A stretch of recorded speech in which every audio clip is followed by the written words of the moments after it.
Police वालों ने दरवाजा बंद कर दिया, आने नहीं दे रहा। आपको ये क्यों मिलना चाहिए? वो इसलिए मिलना चाहिए कि आपका जो योगदान है, आपका योगदान सिर्फ खुद का योगदान नहीं है। हमको पुरुष साथी बताते हैं कि भैया हम लोग 100 हैं, महिला 10 है, उसको काहे इतना दे रहे? हम आपको बता रहे हैं कि आपको इतना क्यों दे रहे? क्योंकि आप खुद से जो योगदान कर रहे हैं वो तो है ही, लेकिन जितने पुरुष योगदान कर रहे हैं वो भी योगदान तभी कर पाएंगे जब आप जैसी महिला कोई उसकी मदद कीजिएगा। आप हमारा दशा देखिए, हम 2 बरस से अपना घर परिवार छोड़कर पैदल चल रहे हैं। लोग गांव में कहता है ए भाई आदमी घर परिवार छोड़कर पैदल चल रहा है, लेकिन हम ये काम इसलिए कर पा रहे हैं कि आप जैसी कोई एक महिला जो हमारी पत्नी है, डॉक्टर है, अपना डॉक्टरी छोड़कर घर परिवार का जिम्मा उठाए है कि जाओ भाई तुमको जो करना है बिहार में करो, लेकिन हम घर परिवार का जिम्मा उठाते हैं। आज हमारी पत्नी को हमने बुलाया है, इसीलिए पहली बार आपसे परिचय कराने के लिए। हमारी पत्नी होंगी, यहां खड़े हो जाइए। इनका नाम है डॉक्टर जानवी। अरे आपको नहीं खड़ा होना, बैठ जाइए। आप काहे खड़े हो रहे हैं? उन्हीं को खड़ा होने दीजिए। हम आप इनका परिचय इसलिए नहीं करा रहे हैं कि हमारी पत्नी है, ये परिचय इसलिए करा कि आपका भाई काम इसलिए कर पा रहा है कि कोई महिला पीछे घर परिवार का जिम्मेवारी उठाई है। इसीलिए घर में जितने भी पुरुष आकर यहां काम कर रहे हैं जन सुराज में, वो इसलिए कर पा रहे हैं कि आप जैसी कोई महिला उसके पीछे खड़ी हैं कि जाओ राजनीति करो, खाना हम बनाएंगे, बच्चों की चिंता हम करेंगे। तो जब आप हमारा बोझा उठा रही हैं तो हम लोग का ये हक फर्ज है कि आपको हक से ज्यादा मिले। मिलना चाहिए कि नहीं मिलना चाहिए? संख्या के हिसाब से मिलना चाहिए कि योगदान के हिसाब से मिलना चाहिए? योगदान के हिसाब से मिलना चाहिए। संख्या तो आपकी है ही, आपका योगदान बहुत बड़ा है, आपका आशीर्वाद है, आपका ये सहयोग है, जिसके वजह से पुरुष समाज के लोग कुछ न कुछ अच्छा कर पा रहे हैं। इसलिए आज आपको बुलाकर के लिए आ रहे हैं।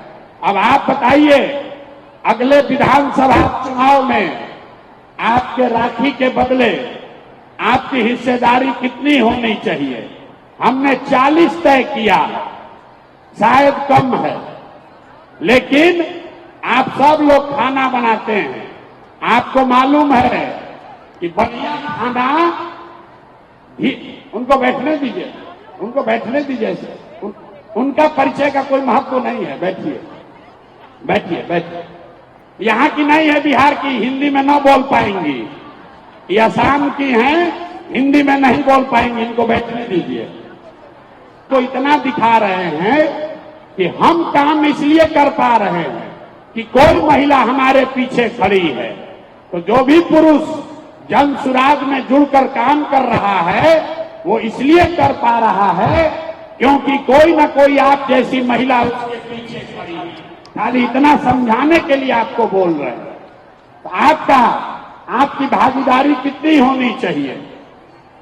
हमने तय किया है कि 10 वर्ष का आपसे जो हम वादा कर रहे हैं, तो अगले साल 40 लोग को विधानसभा में भेजने का जिम्मा ले रहे हैं। ये काफी है कि कम है? ना, सबको बोलना है 40 होना चाहिए कि इससे ज्यादा होना चाहिए? ज्यादा होना चाहिए। आपके भाई का कंधा भी इतना मजबूत नहीं है, उतने बोझा ला दिए जो उठा सके। तो अगले साल 40 लोगों का बोझा अपने कंधे पर उठा सकते हैं। एक बार अगर आप इससे सहमत हैं तो हाथ उठाकर आशीर्वाद दीजिए। 40 लोग ठीक है? 40 लोगों को चुनाव लड़ाया जाए, ठीक है? जोर से बोलिए, ठीक है? अरे आप संतुष्ट हैं 40 लोग से? देखिए, आप तो पहले बोले हैं, आप नेता से नहीं बतिया रहे, अपने भाई से बतिया रहे। इतना बोझा मत बांधिए।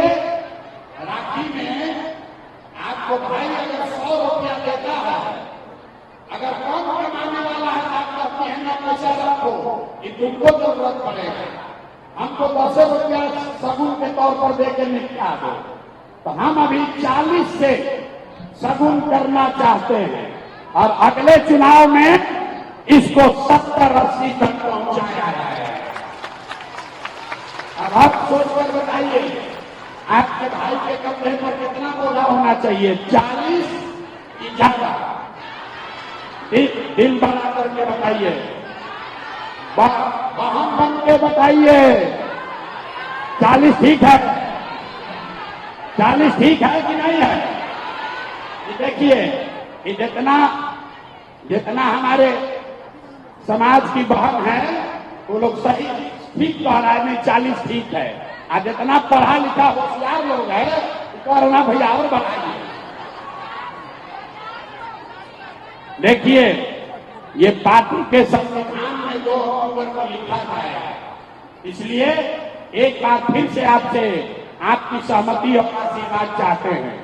2025 के चुनाव में बिहार विधानसभा में 40 सबसे सशक्त महिलाओं को जनसुराज अपने खर्चे पर प्रशांत किशोर के सलाह से मदद से 40 लोगों को चुनाव लड़ाकर जिताने का अभियान और संकल्प कर रहे हैं। इतने दे पाएंगे अभी, ठीक है? अब हाथ उठाकर आशीर्वाद दीजिए अगर ठीक है तो। ठीक है ना? लिख देना,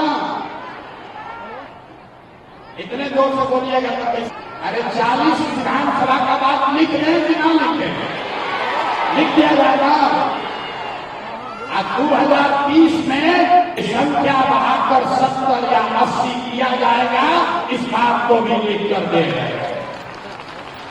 लेकिन 2030 तक 1-2 साल अगर आप राखी नहीं बांधे तो ये जो कॉन्ट्रैक्ट जो डील कर रहे हैं खत्म हो जाए। राखी बांधने का जिम्मा आपका है और आपको जो लाकर विधानसभा में भेजने का जिम्मा आपके भाई प्रशांत किशोर का। आपके बच्चियों को रोजगार देने का जिम्मा प्रशांत किशोर का। आपके पति और बेटे को मजदूरी के लिए बाहर न जाना पड़े, इसका जिम्मा प्रशांत किशोर का। साइन कर लिया जाए। अरे साइन कर दे। आप अप्रूव कर रहे हैं, आप इसको स्वीकार कर रहे हैं, फिर वोट न मांगने आएंगे। हम फिर वोट मांगने नहीं आएंगे। सौदा हो गया कि नहीं हुआ? हो गया ना?